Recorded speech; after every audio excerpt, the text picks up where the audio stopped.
Hi everyone. इस video में हम LeetCode problem of the day करने वाले हैं। Question 1249 minimum remove to make valid parenthesis.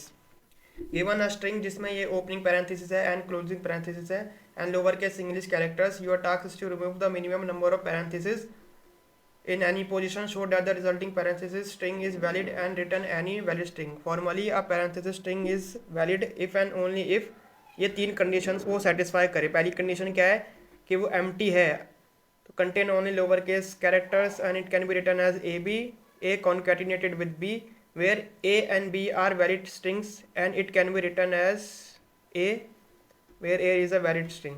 Okay, so the input is as हमें तो हमें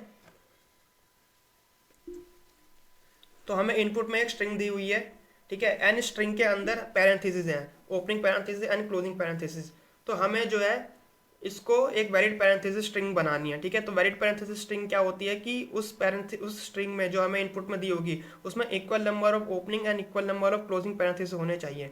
जैसे इस वाली स्ट्रिंग में अगर आप देखोगे तो यहाँ पर ओपनिंग पैरेंथेसिस कितने, एक ये रहा, ठीक है। तो दो हैं यहाँ पर, बट जो क्लोजिंग पैरेंथेसिस है वो यहाँ पे तीन है, एक ये वाला है, एक ये वाला है एंड एक ये वाला है, ठीक है।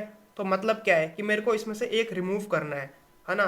तो एक रिमूव करने के बाद मेरे पास equal number of opening and equal number of closing parenthesis आ जाएंगे। जैसे जो मेरा आउटपुट जो आएगा उसमें आप देखोगे कि मेरे पास ओपनिंग पैरेंथेसिस भी दो हैं एंड क्लोजिंग पैरेंथेसिस भी दो हैं।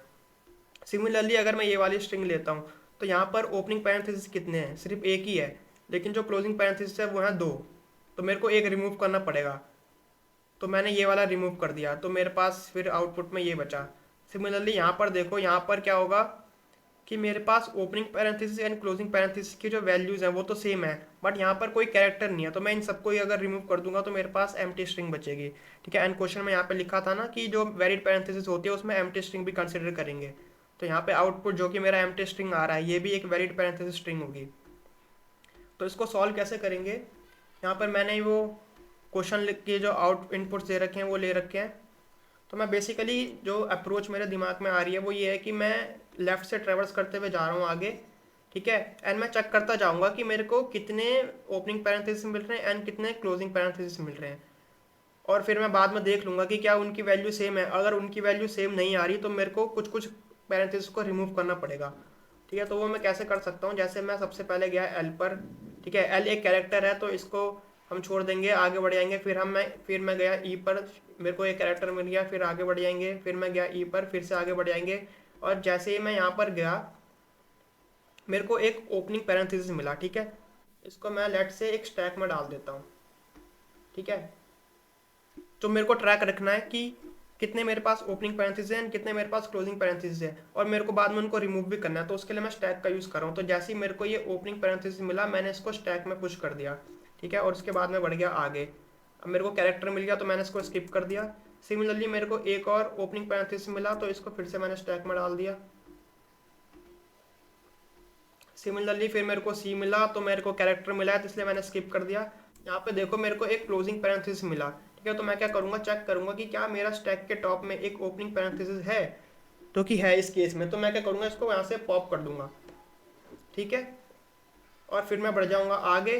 अब मैंने देखा यहाँ पे कि मेरे को एक क्लोजिंग पैरेंथेसिस मिल रहा है फिर से, और मेरा स्टैक के टॉप में क्या है, ओपनिंग पैरेंथेसिस है। तो मैंने इसको भी यहाँ से कर दिया पॉप।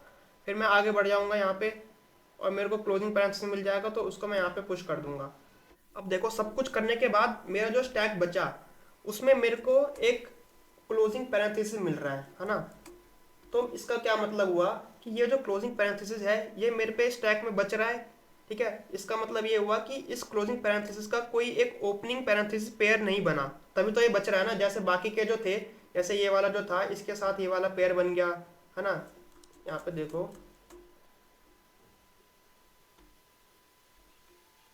मैं इसको अगर ऐसे दिखाऊं तो इसमें टोटल एक दो,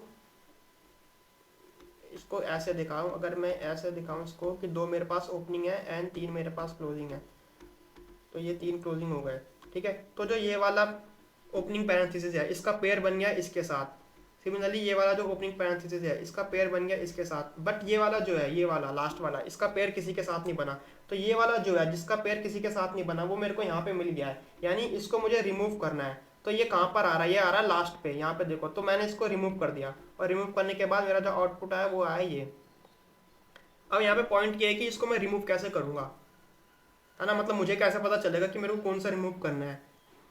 स्टैक से तो मेरे को ये पता चल जाएगा कि मेरे को क्या रिमूव करना है, लेकिन कैसे रिमूव करना है वो कैसे पता करेंगे। वो ऐसे पता कर सकते हैं कि जिस जिस पैरेंथेसिस को मुझे रिमूव करना है ना, मैं उसका इंडेक्स स्टोर कर लूँगा, ठीक है।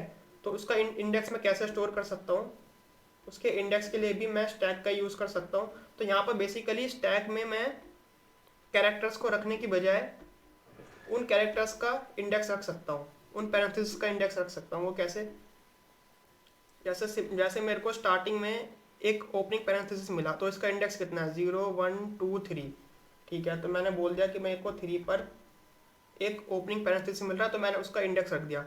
सिमिलरली 4 5, तो मैंने यहाँ पे 5 कर दिया, ठीक है। उसके बाद यहाँ पे मैं आया तो मेरे को 5 मिल गया। उसके बाद मैंने देखा कि 5 6 7, सेवन्थ वाला जो इंडेक्स है वहाँ पे मेरे को क्लोजिंग पैरेंथेसिस मिल रहा है, ठीक है। तो इसको मैंने यहाँ से कर दिया रिमूव। फिर मैं गया आगे, यहाँ पे मेरे को फिर से एक ओपनिंग पैरेंथेसिस मिल रहा है, तो मैंने 3 वाला जो इंडेक्स है उसको भी कर दिया रिमूव। और सिमिलरली जो लास्ट में मेरा वो बचा, वो उसका इंडेक्स क्या होगा, 0 1 2 3 4 5 6 7 8 9 10 11 12, तो मैंने यहाँ पे डाल दिया 12, ठीक है। तो सिमिलरली मेरे को इंडेक्सेस डालने हैं सबके। अब मैंने चेक करा अपने स्टैक पर, तो मेरे को मिला 12, ठीक है। तो मैं क्या करूँगा, 12 इंडेक्स पे जो भी कैरेक्टर होगा या जो भी पैरेंथेसिस होगा उसको सिंपली रिमूव कर देना है। तो मैंने गया यहाँ पे 12 पैरेंथेसिस पे मेरे को मिला एक क्लोजिंग पैरेंथेसिस, तो मैंने उसको रिमूव कर दिया अपनी स्ट्रिंग में से, और फिर जो मेरा आंसर बचा वो मैंने रिटर्न करा दिया। सिमिलरली यहाँ पर भी कैसे कर सकते हैं कि मेरे पास जैसे एक ये है, क्लोजिंग है, ओपनिंग है एंड देन क्लोजिंग है। तो मेरे को दिखा कि इसके लिए एक पेयर मिल गया ये, बट ये किसी का पेयर नहीं है, ठीक है। तो इसको मैंने सिंपली कर दिया यहाँ से रिमूव, या फिर आप इसको भी कर सकते हो रिमूव। तो इसका कोड देखते हैं। तो मेरे को सिंपली यहाँ पे स्टैक का यूज़ करना है ना, तो सबसे पहले मैं इसकी लेंथ पता कर लेता हूँ।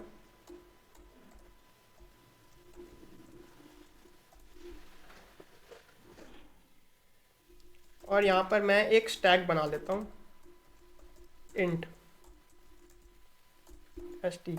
अब ये जो मैं स्टैक बना रहा हूँ इसमें मैं इंडेक्सेस स्टोर कर रहा हूँ, बट आप इसमें कैरेक्टर्स भी स्टोर कर सकते हो, है ना। बट मेरे को इंडेक्सेस के ज़्यादा इजी लगा वे, तो मैं इसको इंडेक्सेस के थ्रू कर रहा हूँ।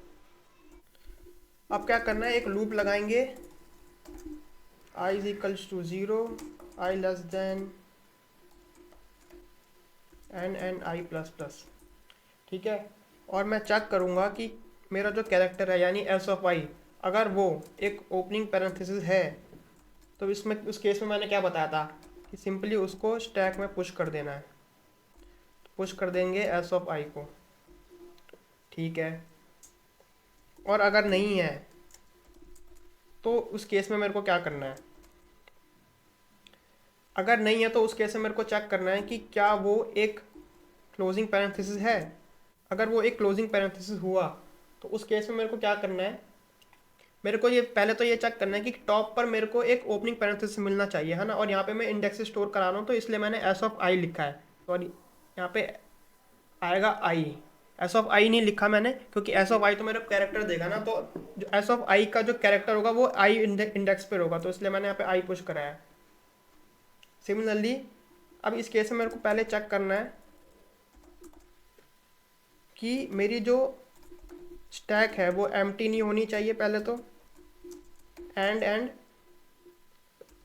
जो मेरा स्टैक का टॉप है वो मेरा क्लोजिंग पैरेंथेसिस होना चाहिए, ठीक है। तो अगर ऐसा है तो मेरे को पॉप करा देना है, और अगर नहीं है तो पुश करा दो। अब ये करने के बाद मैं एक वाइल लूप लगाऊंगा,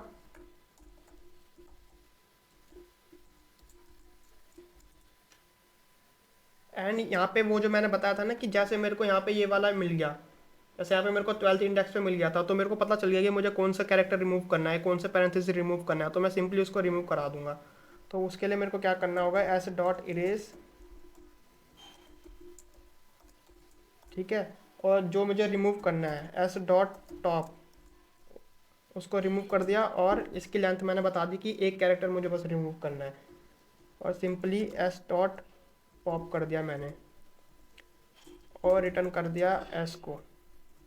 और इसको एक बार रन करके देखते हैं। यहाँ पे एक केस का रॉन्ग आंसर आ रहा है, तो कुछ मिस्टेक करी है। स्टैक बनाया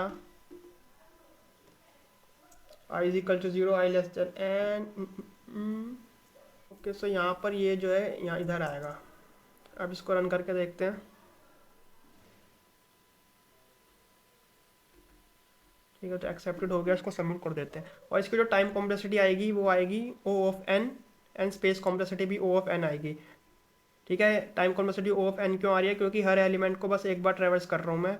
and space complexity O of n आ रही है इस टैग की वजह से। तो यहाँ पे एक्सेप्टेड हो गया है। तो आज की इस वीडियो में बस इतना ही। वीडियो अच्छी लगी तो वीडियो को लाइक कर देना एंड चैनल को सब्सक्राइब भी कर देना। Thank you.